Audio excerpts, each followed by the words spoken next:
of the bridges in those places. But in fact, I would have thought that there has been some kind of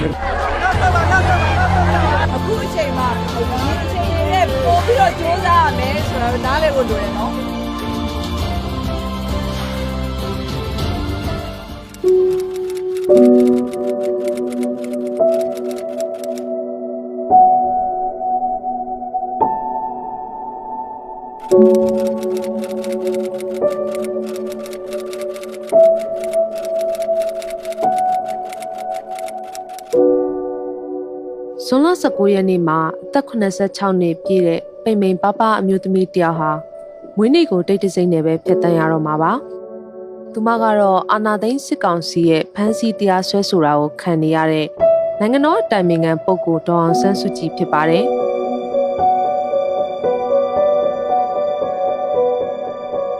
သူမဦးဆောင်တဲ့မြို့သားဒီမိုကရေစီအဖွဲ့ချုပ် NLD ပါတီဟာ2020ရွေးကောက်ပွဲမှာတောင်ပြိုကမ်းပြိုအနိုင်ရခဲ့ပေမဲ့နောက်9နှစ်သက်တမ်းဆက်အုပ်ချုပ်ခွင့်မရပဲဖြစ်နေပါတယ်။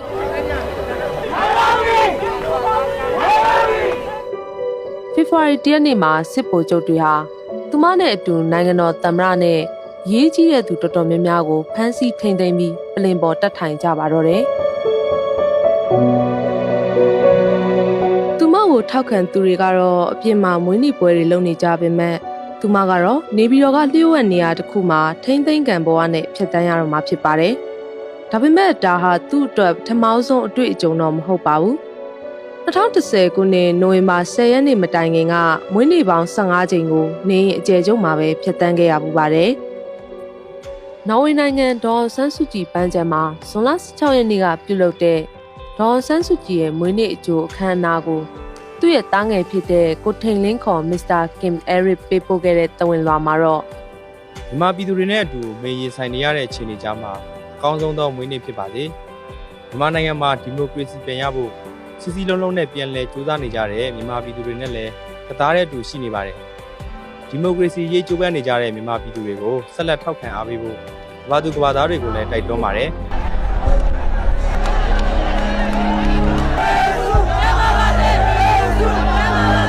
2012ခုနှစ်ကြားဖြတ်ရွေးကောက်ပွဲမှာ NLD ပါတီကဝင်ရောက်ရှင်ပြိုင်ခဲ့ပြီးလွှတ်တော်တွင်းကိုသူမဝင်ရောက်ခဲ့ပါတယ်။2015ခုနှစ်ရွေးကောက်ပွဲမှာတော့သူမဦးဆောင်တဲ့ပါတီကအစိုးရအဖွဲ့ဖွဲ့နိုင်တဲ့အထိတပြည်လုံးနှိပါအပြတ်အသတ်အနိုင်ရခဲ့ပြီးနိုင်ငံတော်ကိုဦးဆောင်ခဲ့ပါတယ်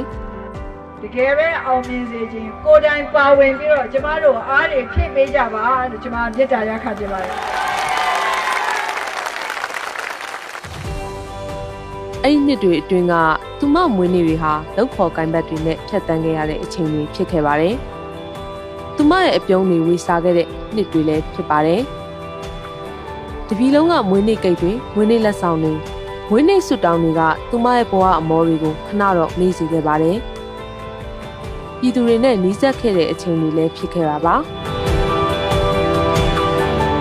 ကမ္ဘာ့ကပ်ရောဂါအဖြစ်ကြီးညာထားတဲ့ COVID-19 ကာလတွေမှာတော့ပြည်သူတွေအတွက်သူမရဲ့စွမ်းစွမ်းတမန်ကြိုးပမ်းချက်တွေကိုမြင်နိုင်ပါတယ်။ COVID ကိုမပြန့်ပွားအောင်ကာကွယ်ရမယ်။အဓိကထားပဲမပြန့်ပွားအောင်ကာကွယ်ဖို့ပဲ။ COVID ရောဂါကို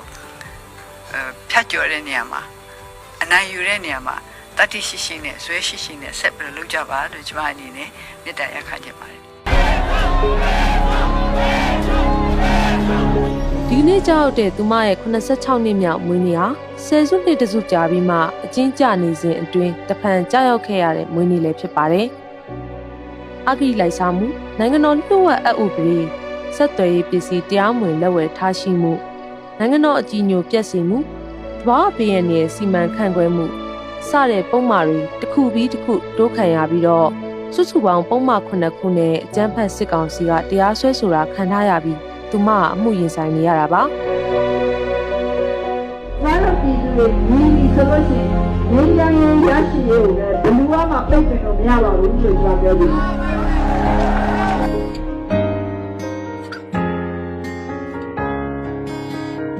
မြန်မာပြည်သူတွေကတော့သူတို့ချစ်တဲ့ခေါင်းဆောင်တယောက်ရဲ့မွေးနေ့ကိုသူတို့မမေ့ပဲကျင်းပကြအောင်ပါပါကျမတို့မြစည်းမဝိုင်းတော်သားတွေကလည်းသူမရဲ့မွေးနေ့ကိုမမေ့သလိုသူမကျန်းမာပါစေကြောင်းအမြန်ဆုံးလွတ်မြောက်ပါစေကြောင်းဆန္ဒပြုဆုတောင်းလိုက်ပါတယ်မချခင်မအောင်နိုင်မေ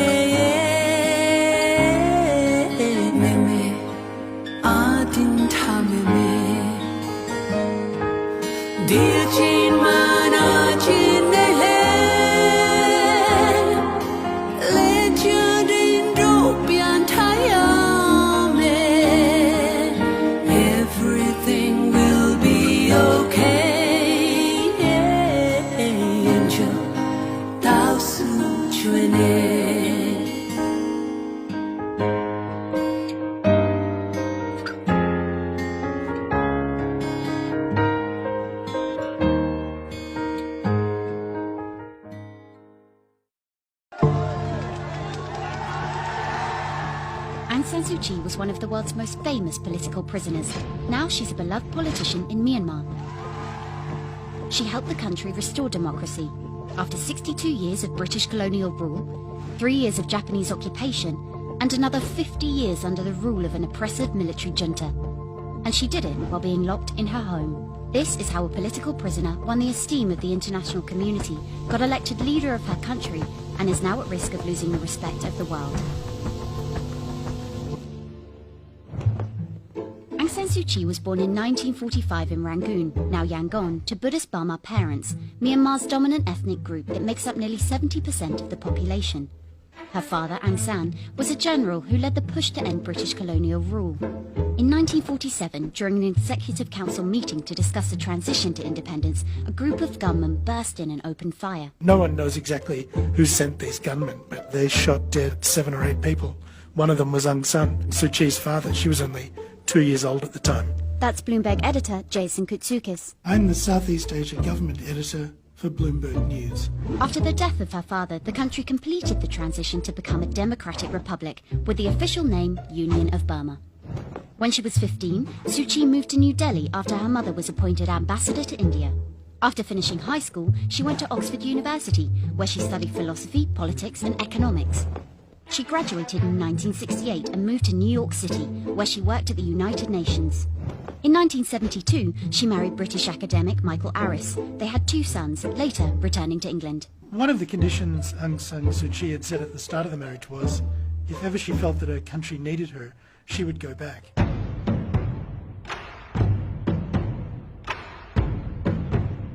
In 1988, Suu Kyi did return to Burma after her mother suffered a stroke. While there, she became involved with a student protest movement that was rising up against the military regime. What we want the military to do is to keep out of politics. We don't want the military to split up. We want the armed forces to keep together, but keep out of politics. You know, this movement was building, and you could see which way the wind was blowing. It wasn't just luck. She just happened to be there. You know, this was definitely something that she always felt deeply about. The Liberation leader's daughter tapped her father's contacts and formed a political party, the National League for Democracy. Soon afterwards, she was elected as Secretary General. Seen as a threat to the junta, Suu Kyi was put under house arrest, and there she stayed for almost 15 of the next 21 years. Her husband died in 1999 while she was locked up. She received the international media when she was under house arrest, and she was very successful in creating a brand. She's one of those real standout figures from the 1980s and 1990s who won a Nobel Peace Prize. Propelled by international pressure, the government finally released Suu Kyi on November 13th, 2010. 5 years later, the NLD swept to power in elections and she finally took charge of the country. Constitutionally barred from becoming president for being the mother of foreigners, a provision apparently inserted by the military specifically targeting her, Suu Kyi instead took the title of State Councillor. I think that it's probably no longer applicable to say she's the de facto leader of Myanmar, because in practice, she really is the leader of the country. Her popularity and authority has not been questioned, until now. I like your eyes, you look away when you pretend not to care. I like the dimples on the corners of the smile that you wear. I like you more, the world may know, but don't be scared. They call her the lady, but not out of respect. It's just that the generals who run Burma, or Myanmar as they've renamed it, are so threatened by Aung San Suu Kyi they can't bear to utter her name. This one tiny, intense woman has one of the world's most brutal regimes living in fear of her. The military has portrayed her as an interloper who's lived abroad too many years, but that hasn't stifled massive public support for her. They put her under house arrest, but, as with Nelson Mandela, that succeeded only in making a martyr of her and helped her win the Nobel Peace Prize. Now, free from house arrest, the lady has emerged unrepentant, more popular, and even more determined. She has been shut away from the world, shut away from a country many believe she should rightfully be leading.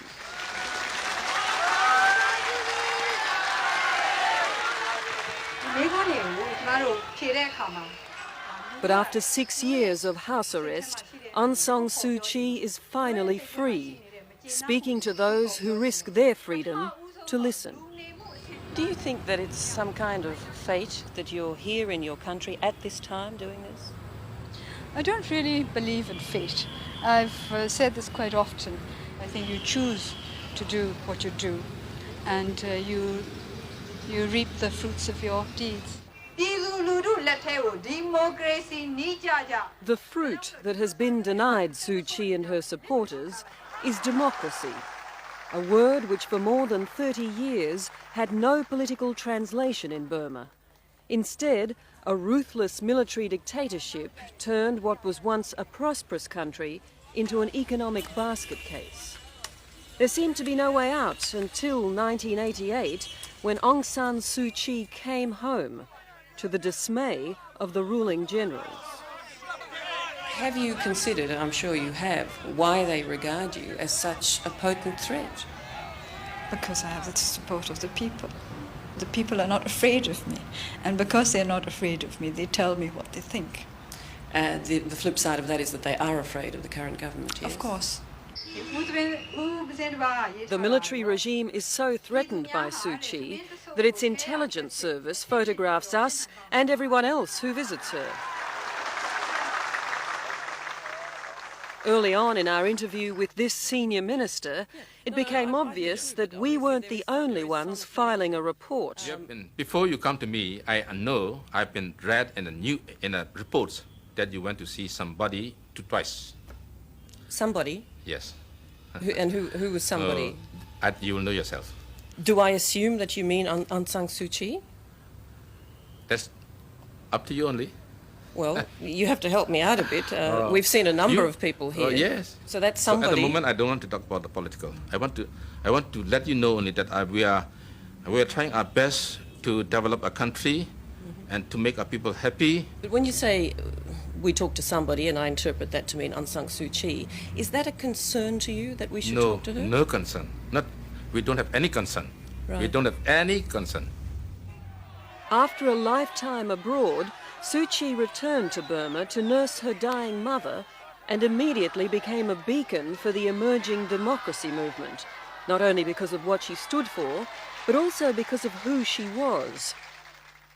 Her father, General Aung San, assassinated in 1947, was the hero of Burma's struggle for independence. I was 2 when he died, and later I did research on his life because I wanted to know more. I wanted to know what he was like. Do you regard him as a hero? Yes, I do. Do you think you've inherited any of that from your father? Well, I think my father, like me, was not born courageous. He has said, and other people have said, that when he was quite little, he was also frightened of the dark. You know, he was frightened of ghosts and things like that, and so was I. So I feel very close to him because I feel that, like him, I had to struggle to overcome my weaknesses. But the year of her return, the army founded by her father massacred nearly 3,000 pro-democracy protesters and set the stage for Suu Kyi's rise. The chaos caused by the crackdown forced the ruling generals to reform themselves as the State Law and Order Restoration Council, SLORC.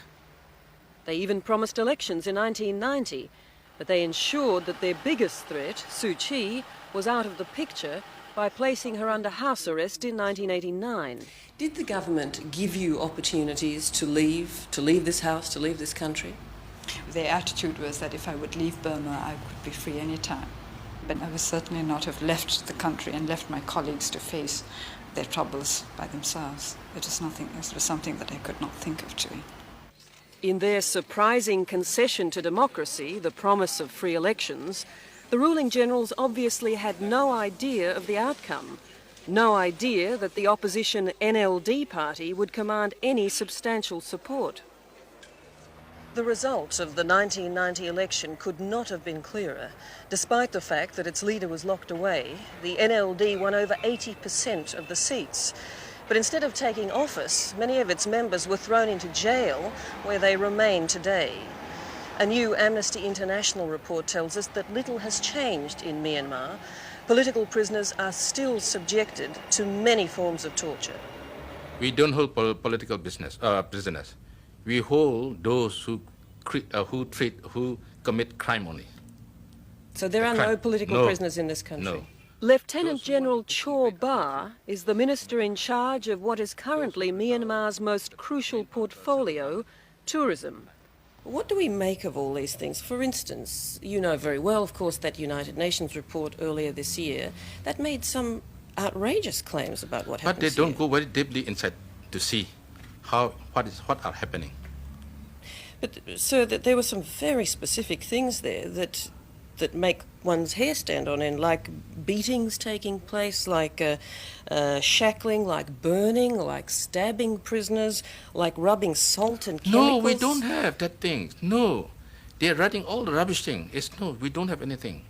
No. So, rubbing of salt and chemicals into prisoners' wounds, political prisoners' wounds? No, we don't have that things. No, we don't have. Beatings, I think, stabbings, no beating, burnings? No beating, no burning, no. It's all the it's the misinformation. The stories that we hear about torture inside prisons here, about unwarranted arrest, about political arrests, this is all the case? You know this to be true? Yes, I do. It is a fact that many people are in prison in Burma for their beliefs, for their political beliefs. By Western accusations, what you call abuses in human rights, we do not take them as such. Set Mong acts as economic advisor to Slork. He, like those he answers to, believes that brutality is in the eye of the beholder. Democracy ရအောင်လို့အမျိုးသားဒီမိုကရေစီဖွဲ့ချုပ်ကဘာလုပ်နေလဲလို့မေးတဲ့အခါကြလို့ရှိရင်မေးတဲ့လူတွေကိုကျမတို့ပြန်ပြီးတော့မေးချင်တယ်ရှင်တို့ကရောဘာလုပ်ပေးနေလဲဆိုတော့ပြန်ပြီးတော့မေးချင်တယ်ဘာဖြစ်ဆိုတော့လူတိုင်းဟာဒီမိုကရေစီရေးအတွက်တစ်ခုခုတော့လုပ်နိုင်တယ်တကယ်ပဲစိတ်ဆန္ဒရှိလို့ရှိရင်လုပ်နိုင်ပါတယ်အခုဆိုလို့ရှိရင်ကျမတို့နိုင်ငံတွင်းမှာမဟုတ်နိုင်ငံပြင်ပကလည်းဒီမိုကရေစီရေးအတွက်ကြိုးပမ်းပေးနေတဲ့သူတွေအများကြီးရှိပါတယ်အဲ့ဒီသူတွေကိုလည်းကျမတို့ကျေးဇူးတင်တယ်ဆိုတာကိုအခုချိန်မှာပြောချင်ပါတယ်ဒီမိုကရေစီလမ်းစဉ်လို့ခေါ်ရတဲ့အကြောင်းဟာဘာဖြစ်လို့လဲဆိုတော့ဒီမိုကရေစီဆိုတာဟာဘယ်တော့မှပြီးနိုင်တဲ့အလုပ်ကိစ္စတစ်ခုမှမဟုတ်ပါဘူးဒီလမ်းစဉ်မှာဆက်ပြီးတော့သွားနေရမှာအင်မတန်မှနှစ်ကာလအောင်များစွာဒီမိုကရေစီကျင့်သုံးခဲ့တဲ့နိုင်ငံတွေမှာတောင်မှသူတို့ရဲ့ဒီမိုကရေစီအခွင့်အရေးတွေမဆုံးရှုံးရအောင်ဒီမိုကရေစီနိုင်ငံရေးစနစ်မပျက်စီးရအောင်တစ်ချိန်လုံးပဲထိန်းသိမ်းရတယ်တစ်ချိန်လုံးပဲကြိုးစားရတယ်ကျမတို့လိုဒီမိုကရေစီမရသေးတဲ့နိုင်ငံမှာဆိုရင်တော့စားတဲ့ပို့ပြီးတော့ကြိုးစားရမှာဖြစ်ပါတယ်အဲ့ဒီတော့ဒီမိုကရေစီရရှိရေးအတွက်ကျမတို့နိုင်ငံသူနိုင်ငံသားများအားလုံးဟာတတ်နိုင်တယ်များကြိုးစားပေးကြပါဝိုင်းဝန်းပြီးတော့ကူညီပေးကြပါလူတိုင်းဟာကူညီပေးနိုင်ပါတယ်ဥပမာအားဖြင့်မတရားတဲ့ကိစ္စကိုရပ်ပြီးတော့မကြည့်နေပါနဲ့မတရားတာလည်းဖြစ်ရင်ဖြစ်ပါစေဆိုပြီးလက်ညှိုးမရှုထားပါနဲ့ကိုတတ်နိုင်တယ်များမတရားတဲ့ဟာတွေကိုမြင်လို့ရှိလို့ရှိရင်တရားဥပဒေဘက်ကနေပြီးတော့ပြောဆိုပေးကြပါရပ်တည်ပေးကြပါတနည်းနည်းနဲ့တော့ဒီမိုကရေစီရရှိရေးအတွက်လုပ်ပေးပါဒီမိုကရေစီရရှိရေးဆိုတာဟာကျမတို့တိုင်းပြည်အေးချမ်းပါရရေးတာယာဝပြောရေးအတွက်ဖြစ်ပါတယ်အဲ့ဒါကြောင့်မလို့အားလုံးနဲ့ဆိုင်တဲ့ကိစ္စမလို့တတ်နိုင်တဲ့မြတ်ဖက်ကနေပြီးတော့ကူညီကြပါလို့ကျမတို့ကမေတ္တာရပ်ခံချင်ပါတယ်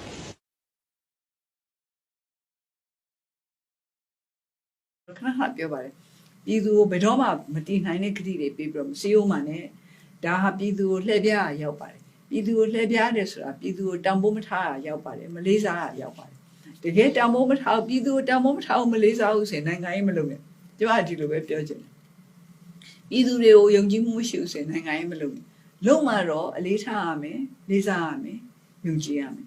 အဲ့တော့ကျမတို့ပြည်သူတွေကလည်းကျမတို့ကိုအပြန်အလှန်ယုံကြည်အောင်လို့လေးစားအောင်လို့ကျမတို့ကကြိုးစားရမယ်